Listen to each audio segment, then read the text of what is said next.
All right, here we go. All right.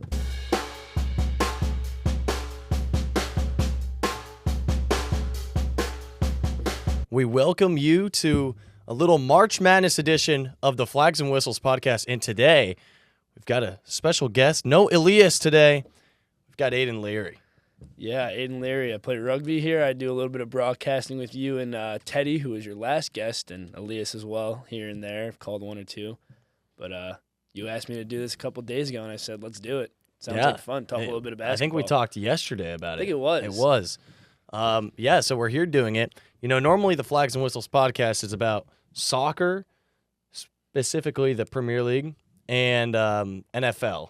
Well, first of all, no Elias here. He's our Premier League correspondent guy. I never played. I played soccer for about 3 months of my entire life, so Okay. I'm talking to the wrong guy. So we don't have Elias. We didn't, and obviously no NFL. We could sit here and talk about trades and free agency stuff. Or we talk about the thing that everyone cares about right now, which is college basketball, which, of course, Aidan Leary cares quite a bit about as well. Yeah, I know you've spent a lot of hours on the couch. We talk a lot about basketball, a lot of hot takes from me in there, but, you know, we love basketball, so. Yeah, we were only not friends for one day when our two teams played each other, and we'll get there later. If you don't know what because I haven't revealed what team I support, and you haven't either. So we'll keep it on the low. Let's just jump right in. We'll do a quick little recap. Obviously, if you are not a basketball fan or don't know much about March Madness, the Final Four is this weekend. Both semifinals happening on Saturday. We've got UConn and Illinois at 6:09 p.m. Eastern, and then Arizona and Michigan at 8:49 p.m., which will definitely not be at 8:49 p.m. That will tip off at like 9:15. Yeah, that Illinois-UConn game is going to go a little bit longer than people think. Either way, I think I've yet to see one of these start times, unless it's like the first of the session. I've yet to see one of these start times actually start at when it's supposed to. The only real time you really see it is those blowout games in that first round. You get like that 1 versus 16, the 2 versus 15. Those games kind of move a little faster. It's a 40-point game. So. Yeah, but I'm super excited to see it, and let's just jump right in. We'll go over like a little. I think we keep it more recappy for now. Yeah. Obviously, a couple big things to note. Obviously, some early round shockers. Not a whole lot of crazy upsets like we've seen maybe in the past. You know, we definitely like a couple of years ago, we've seen those 16 seeds win, those 15s, like that Middle Tennessee or your UMBC. Yeah, that best seed for you to get that upset, they say statistically is at 11-12. Yes. Against that 4, because that 12 and 11 seed are usually either mid-major conference winners or at-large bids, especially that play-in 11 is like that at-large bid of a team that like has that chip on their shoulder. So that 11 seed is always the team that like you worry about is going to get that win. Which, in fact, is exactly what we saw. Exactly. With High Point stunning Wisconsin. High Point was the 12 seed. And then VCU taking down North Carolina, VCU being an 11 seed.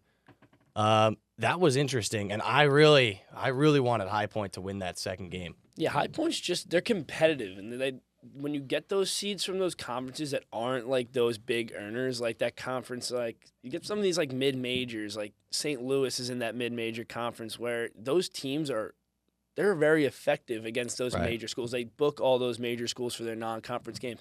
Miami, Ohio, they struggled in the tournament after having a really good year.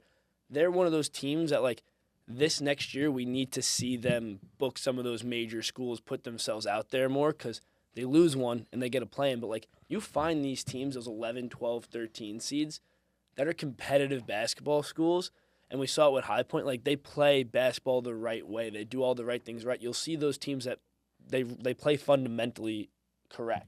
Yes. And that's why they win games. Oh, 100%. Now, one thing, though, I think that is worth mentioning real quick is Miami, Ohio. I don't know about you, but I never really thought highly of them. Well, their issue is they played every game close.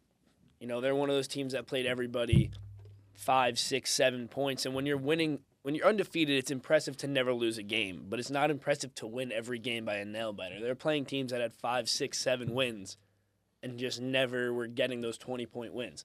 at the end of the season, if you were gambling on them, you were sweating that out every single game. Every game. And sure enough, that's exactly how their first game in the play-in game went, was a close win for them. And, yeah, I just didn't think that they had enough in the end. And that whole, like, oh, give us more tough opponents. Well, you get your tough opponent when you get to the March Madness, and you show up or you don't. And you're not in a tough conference. So your conference opponents are not getting you those power points. Also, they lose in the conference first round to UMass Amherst, which was interesting. Which is a team that should never beat you if you're undefeated. Right. Like UMass Amherst is not a school right now that, in any level, football, baseball, basketball, like baseball's okay there, but they're not a school right now that should be beating you if you're going undefeated and trying to make that push for the tournament. Or if you're trying to build your case on why you should get an at-large bid, which essentially they kind of did. I think that the committee was very smart giving them, their play-in at-large bid. That's a smart play. Well, you need to see that team in there just because of what they did in the regular season. They win 31 games straight. You have to give them the benefit of the doubt. Yes. And then it wasn't necessarily outside of UConn, really. The Blue Bloods weren't necessarily as good as we would have expected. I had all of my brackets saying Duke, and we saw that happen. We can get into that a little bit later, but obviously Kansas lost to your team, St. John's, which maybe we just jump into that one right now. We can jump into that one. So my thing, we texted about it a little bit. St. John's had that big lead. Going into half, they were up 8, like playing good basketball, making their shots. They're not a 3-point team. I don't want to sit here and argue with you about this, but I felt like in the first half especially, both teams were not playing their best, though. Yeah, they happened to be making more shots, but it was very sloppy. But that's a kind of game that St. John's wants. Well, that's New York That's like a New York basketball thing where, like, you'll find that the New York basketball teams will play. Like, public school basketball in New York is like that hard-nosed, you'll make the mistakes, you'll turn the ball over 15 times, but you'll earn the points in the paint, you'll grab the rebounds. And St. John's was hitting shots that they don't usually make. So even though they were playing sloppy, they were still playing that hard-nosed, full-court press defense. And they were making those shots and making it work in the paint, getting those second chances, which is really important. But eventually, they have the issues where they run out late, like we saw at the end, where I texted you at the end a little bit. I'm like getting a little nervous here. Yeah, I remember vividly kind of sitting back in my couch the whole game, I was watching alone. All of my friends were just like, didn't care. They knew I was watching because it was the first day back. We were here on campus. They knew I was watching, but they didn't care to really sit and watch it with me. So it was just kind of me and the TV. And as the game went on, they'd pop in and out, check the score. They're like, I don't know, I don't want to watch.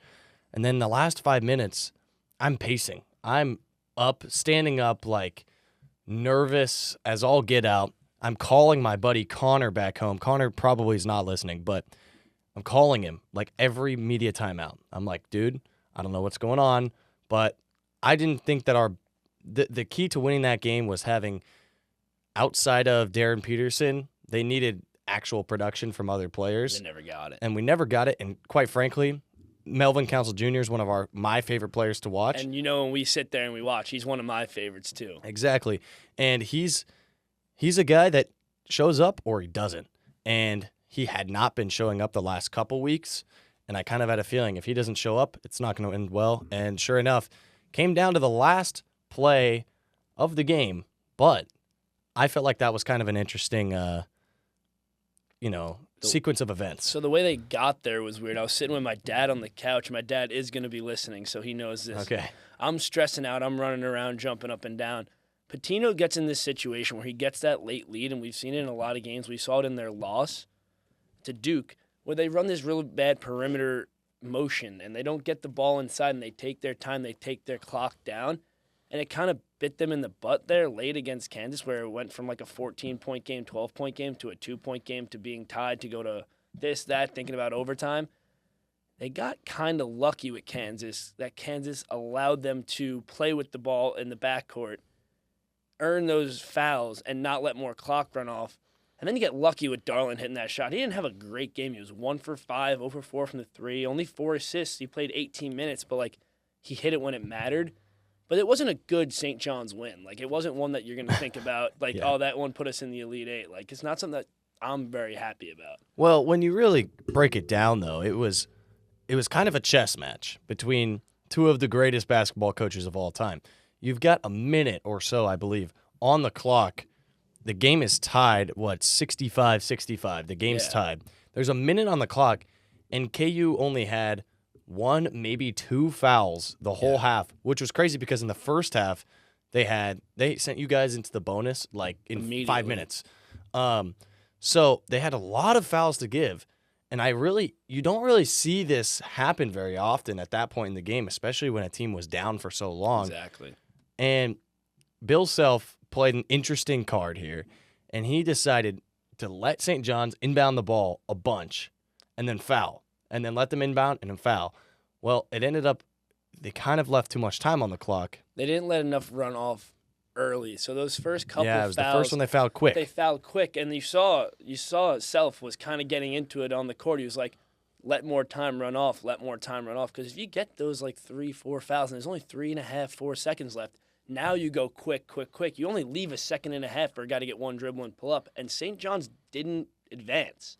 So the final inbound. Stuck. The final inbound was from midcourt. It Yeah, wasn't like it was stuck. underneath the basket or anything.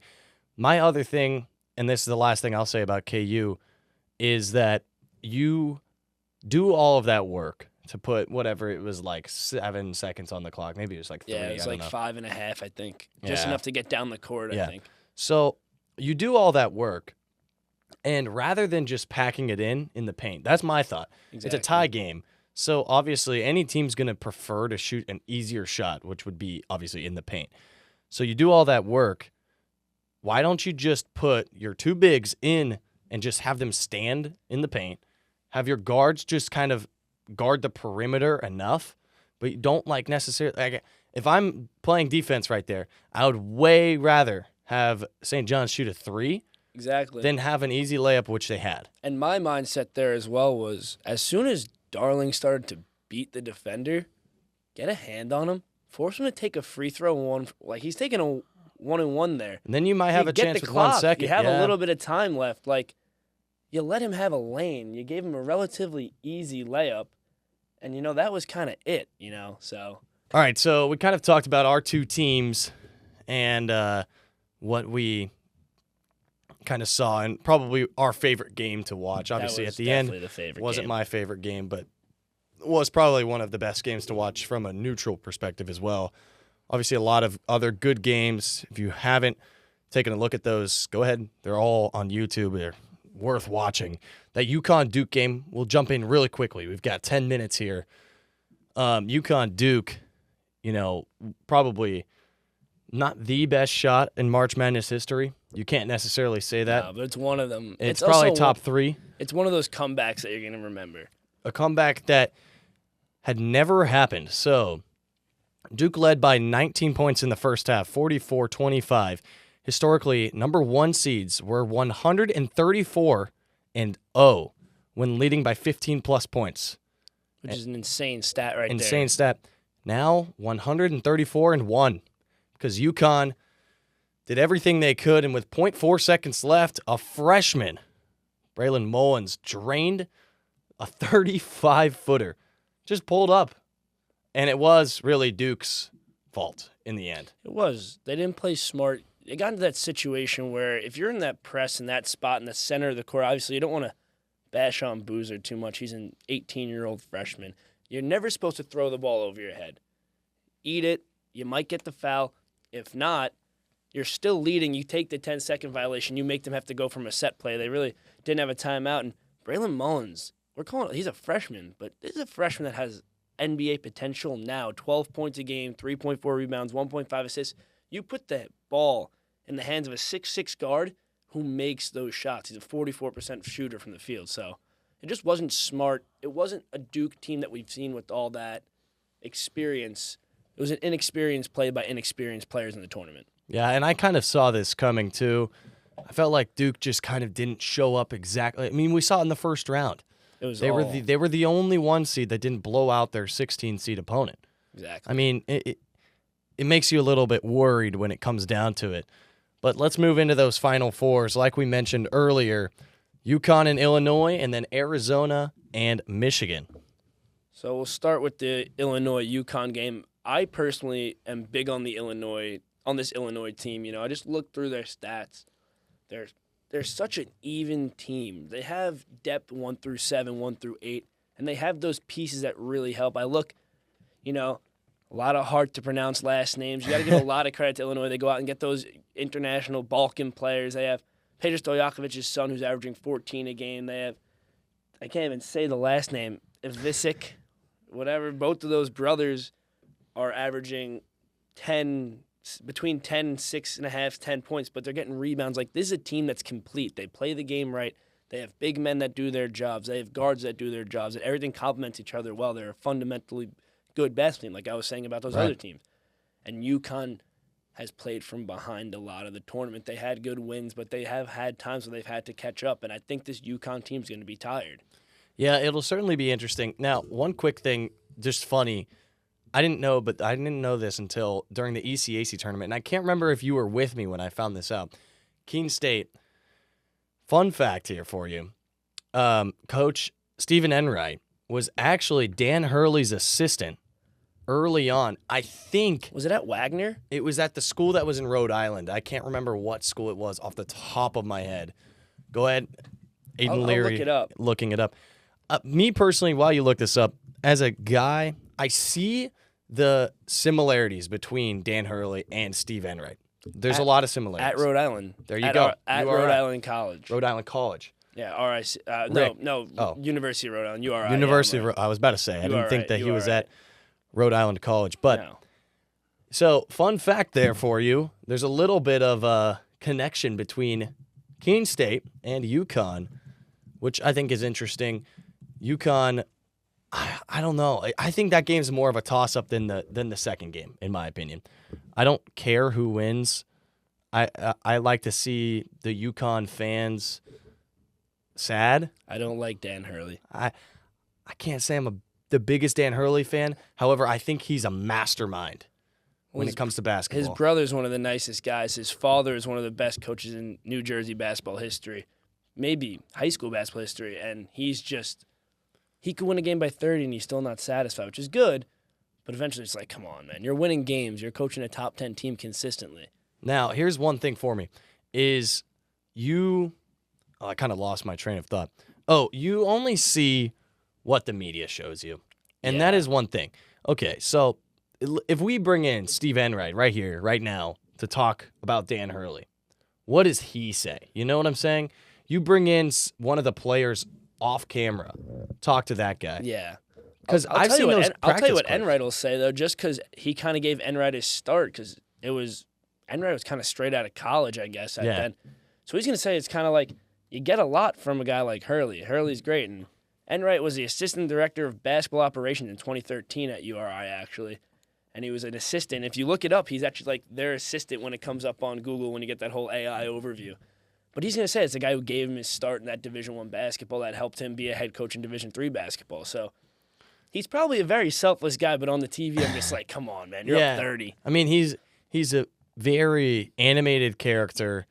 Honestly, probably great for CBS because they know people will be watching. Probably great for DraftKings because DraftKings knows everyone's going to be betting on Illinois because they're like, oh, Dan Hurley. Well, Illinois is a 1.5 point favorite right now. Yeah, and everyone's going to be taking that Illinois line just due to the fact of their dislike towards Dan Hurley.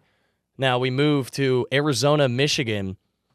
Michigan, I actually saw play when I was in Buffalo a couple weeks ago for the March Madness tournament. I saw them play in their second round game against St. Louis. Okay. That was a fun game just because with Kareem Abdul-Jabbar. Yes, St. Louis stayed around for quite a while in that game. Michigan ended up running away with it quite a bit. But the one thing I noticed about Michigan, and we'll talk about Arizona in a second here, is... Yeah, I have some takes on Arizona. I know you do.